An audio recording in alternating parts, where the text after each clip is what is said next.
자, 은근히 듣다 보면 늘어가는 마음짓이, 아이고, 참.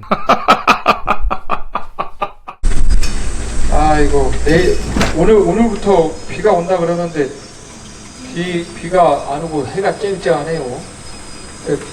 비가 올라서 치니까는 날이 조금 습한 것 같습니다. 아이고, 여름은 서로 조심하셔야 될 것 같아요. 여름은 몸도 힘들고, 몸이 힘들면 보통의 사람들은 마음도 쉽지 않은 법입니다. 그러니까 요새 그런 말이 있더라고요. 기분이 태도가 돼서는 안 된다. 나의 기분이 나의 태도가 돼서는 안 된다라는 그런 말이 있는 것 같은데 참 좋은 말인 것 같습니다. 자신의 기분이 좋다고 다른 사람을 좋게 대하는 건 좋은 거죠. 근데 사람이 항상 기분이 좋을까요? 항상 좋지는 않겠죠. 자신의 기분이 나쁘다고 갑자기 또 어제는 기분이 좋아서 그 사람이 나에게 잘 대해줬는데 오늘 와서 보니까 그 사람이 기분이 나쁘다고 나한테 막대하고 그러면 안 되겠죠. 나의 기분이 태도가 돼서는 안 된다라고 요새 MZ 세대들인가? MZ? 예, 그런 분들이 이렇게 하는 것 같은데 맞나요? 아니? 예? 저 두 분은 MZ 같은데 MZ 아니신가요?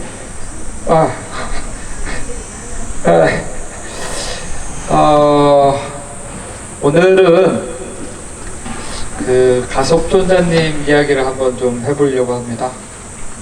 가섭존자님은 여러분들도 아시다시피 너무나 이제 많이 들어서 아실 겁니다. 가섭존자님은 부유한 이 가문의 아들로 태어났습니다. 거의 왕 부럽지 않은, 왕보다 더 돈이 많은 그런 부유한 가정의 아들로 태어나셨죠. 근데 과거 전생부터 수행을 많이 하셔서 그런가 결혼에 생각이 없으셨던 거예요.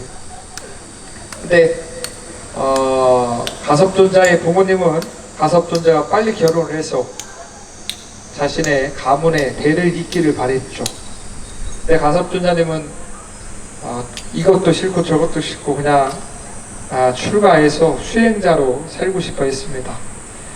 그러나 부모님의 완곡한 청을 끊지 못해서 자신이 이제 금세공사를 불러서 정말로 빼어난 이 부처님의 조각상 같은 빼어난 이제 여인의 상을 만듭니다.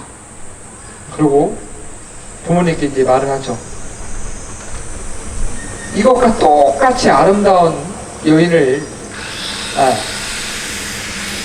찾으시면 제가 결혼을 하겠습니다. 근데 정말 뛰어난 장인이 만든 그 조각상이니까 얼마나 이쁘겠어요. 왜 우리 박물관 가면 그리스 조각상처럼 아름다운 상이었겠죠. 근데 여러분들 그걸 아셔야 돼요. 자식보다 부모가 더 자식에 대한 사랑이 넘칩니다. 가섭존자의 어머니가 가섭존자가 그렇게 금으로 여인의 상을 딱 조각하고 나니까 네가 그랬어? 하고 나니까 이 어머니가 어떻게 했냐, 똑같이 만든 세공사를 불러다가 조각상을 8개를 만든 거예요. 금으로. 그리고 전국에 뿌립니다. 똑같은 사람 찾아와. 그러니 어떻게 세상은 넓더라고요. 한 사람이 딱 얻어 걸립니다. 그래서 울며 겨자 먹기로 가섭존자님은 그 사람과 결혼을 할 수밖에 없었죠. 근데 이게 공부에도 복이 있어야 합니다. 수행하는데도 그냥 내가 공부해야지 이런다고 능사가 아니에요. 복이 있어야 돼요. 아무리 마음이 있고 아무리 공부하고자 하는 의지가 있더라도 복이 없으면 그 수행에 여여하지 못합니다. 기도 또한 그렇습니다. 여러분들이 내가 오늘부터 기도해야지 하면 꼭 뭐가 마장이 낍니다. 이런 일이 생기고 저런 일이 생기고, 그건 복을 지어야 된다라는 거예요. 그냥 단순히 기도만 해서 능사가 아니라 좋은 마음으로 복을 지셔야 된다는 겁니다. 그래서 부처님께서는 복과 지혜를 두루 귀입을 양족존, 이 복과 지혜를 두루 갖추신 분이시기에 부처님께 귀합니다라고 하는 겁니다. 단순히 지혜만 있어서 되는 게 아니죠. 아무튼 그래서 그렇게 결혼을 하게 됐는데, 가섭존자님이 과거 전생에 지었던 복이 많아서서 그런지 몰라도 그 여인 또한 출가를 하고 싶어 했습니다. 출가해서 수행자의 삶을 살고 싶어 했죠. 그래서 두 사람은 서로 이제 약속을 합니다. 우리가 이 부부 생활, 부부인 것처럼 이렇게 행동을 하자. 그래서 양가의 부모님이 돌아가실 때까지 부부인 척 생활하다가 양가 부모님이 돌아가시면 각자의 길로 가자. 그러니까 아무리 이 좋은 걸 많이 먹어도 갈 사람은 갈 수밖에 없죠. 양가 부모님들이 이제 다 돌아가시게 됩니다. 어마어마한 부잣집 도련님이라고 하셨죠, 가문에. 그것을 다 어려운 사람들한테 다 나눠주고,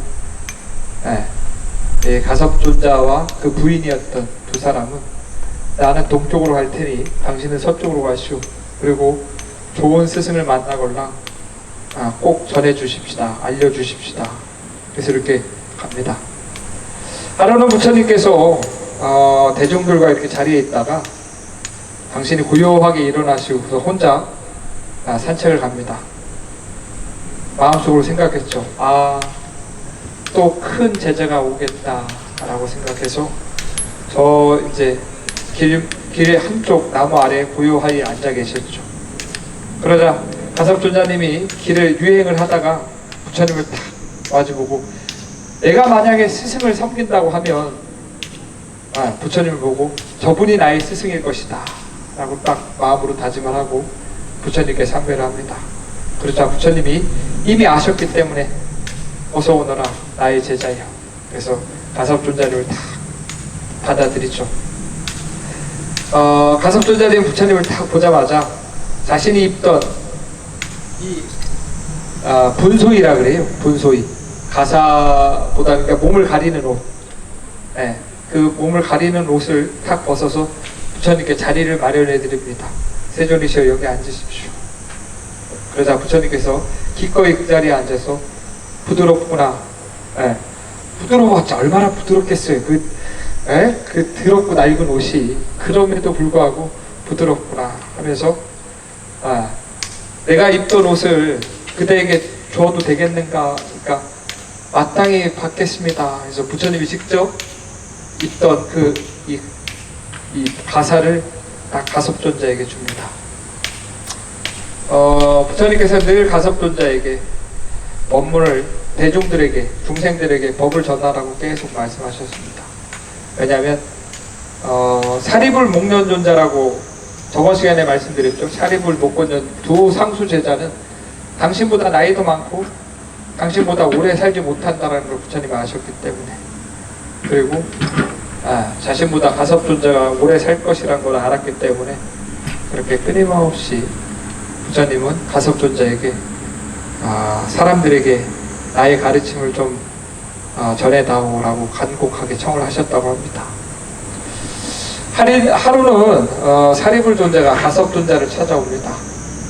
왜냐하면 가섭존자님 부처님께 인가를 받으신 분이셔요. 어떤 부분에서 깊은, 우리 아까 참선하셨죠? 깊은 이 참선 수행을 통해서 깊은 선정을 성취하는 그것을 부처님께 인가 받으셨으면 인정을 받으셨죠. 나의 제자 중에서 부처와 거의 흡사한 깊은 선정의 수행은 가섭존자가 성취했다라고, 정말 마음에 흔들림이 없이 고요해지는 깊은 선정 수행은 가섭존자가 성취했다라고 인정을 했죠. 그러자 이제 사리불존자가 가섭존자를 찾아와서 묻습니다. 깊은 선정 속에서 부처가 있습니까? 부처가 있지 않습니까? 라고. 그러자 가섭존자는 사리불 존자에게 보시오. 부처님께서는, 세존께서는 그러한 것을 말씀하지 않으셨습니다. 선정 속에 부처가 있는가 없는가에 대해서 말씀하지 않으셨습니다.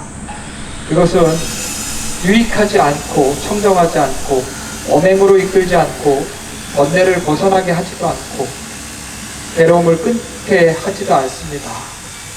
부처님께서는 저에게 단 한 번도 그렇게 말씀하지 않으셨습니다. 그러자 사리불이 묻죠. 그럼 세존께서는 어떤 말씀을 하셨습니까?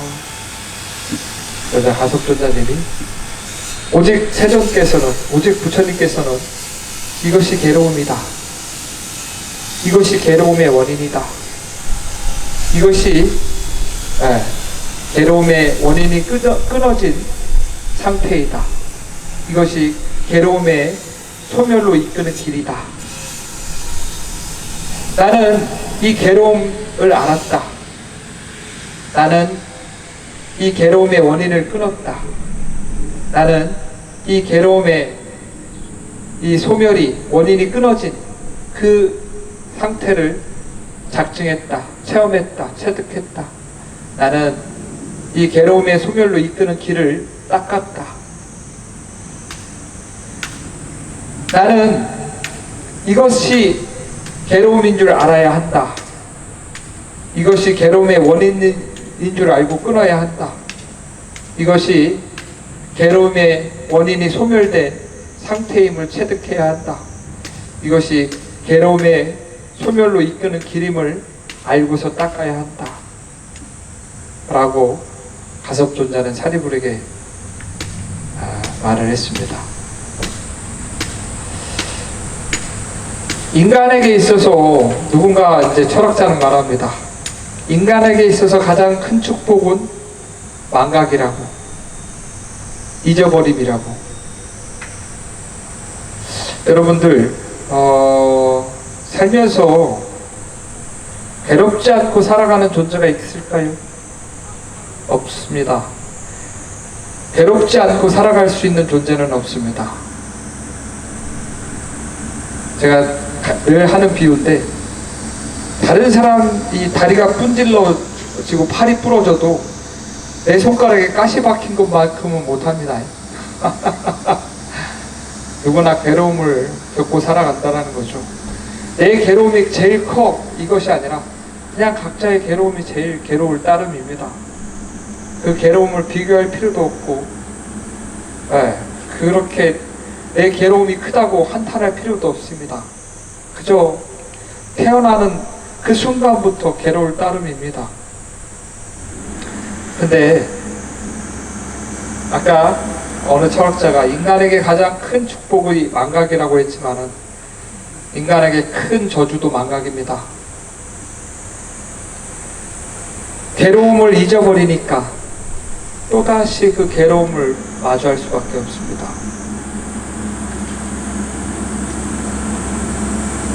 괴로움이 한 번 지나갔다고 해서 그 괴로움이 안 옵니까?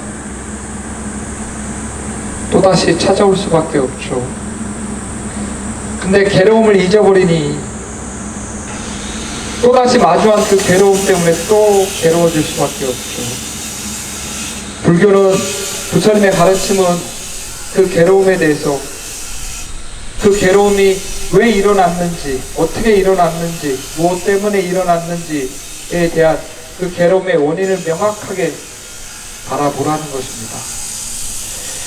원인을 알아야, 우리가 이것이 왜 일어났는지를 알아야 그것으로부터 자유로워질 수가 있습니다. 불교는 그것이 전부입니다. 이 괴로움이 왜 일어났는지에 대해서 명확하게 피하지 않고, 회피하지 않고, 그 괴로움이 기억에서 사라질 때까지 기다리는 것도 아니고, 내 기억 속에서 망각될 때까지 시간의 흐름에 맡기는 것도 아닙니다. 고요하게 마주하셔야 합니다. 그 괴로움에 대해서. 그래야 비로소 그 괴로움에서 자유로워질 수가 있습니다. 내 마음이 괴로울 때 다른 방법으로 그 괴로움을 잊으려고 하지 마십시오. 사람을 만난다거나 물건을 산다거나 술을 한잔 한다거나 담배를 피운다거나 그런 것으로서 나의 괴로움을 해결하려고 하지 마십시오. 고요하게 직면하십시오. 각자의 괴로움에 대해서. 그리고 고요하게 바라보면서 이 괴로움이 왜 일어났는지에 대해서 돌이켜보셔야 합니다. 그리고 부처님께서 깨달으셨듯이 모든 괴로움으로부터, 모든 번뇌로부터 자유로워질 수 있는 그 상태가 있다라는 것, 누구나 다 그 상태로 갈 수 있는 길이 있다라는 것을 바르게 알고 바르게 실천하셔야 합니다. 이것이 불교의 전부입니다. 여러분들, 그러려면 운동을 하셔야죠. 운동을 하셔야 합니다. 어떤 운동? 마음의 운동을 하셔야죠. 몸이 아프면, 몸이 지치고 체력이 떨어지고 몸이 힘들면 운동을 하듯이 여러분들, 아우 몸이 찌뿌둥하네, 등산이라도 할까? 헬스라도 할까? 몸 관리는 열심히 하는데 여러분들 마음 관리, 마음 운동을 하나도 안 하시잖아요. 그죠? 그러니까요. 그럼 마음이 약해지죠. 마음이 약해집니다. 그럼 작은 원인에도, 작은 괴로움에도 정말 큰 요동이 칩니다. 헤아릴 수 없을 만큼, 붙잡을 수 없을 만큼 거기에 끌려다닙니다. 이쪽에서 바람이 불면 이쪽으로 넘어지고, 저쪽에서 바람 불면 저쪽으로 넘어지고, 그냥 하염없이 계속 흔들릴 따름입니다. 마음이 튼튼하고 마음이 건강하고 마음이 굳으면 그 경계에 흔들리지 않습니다. 불교는, 부처님의 가르침은 그 마음을 튼튼하게 하는 것입니다. 그래서 또 오늘도 이렇게 주제없이 이렇게 넋두리 했습니다.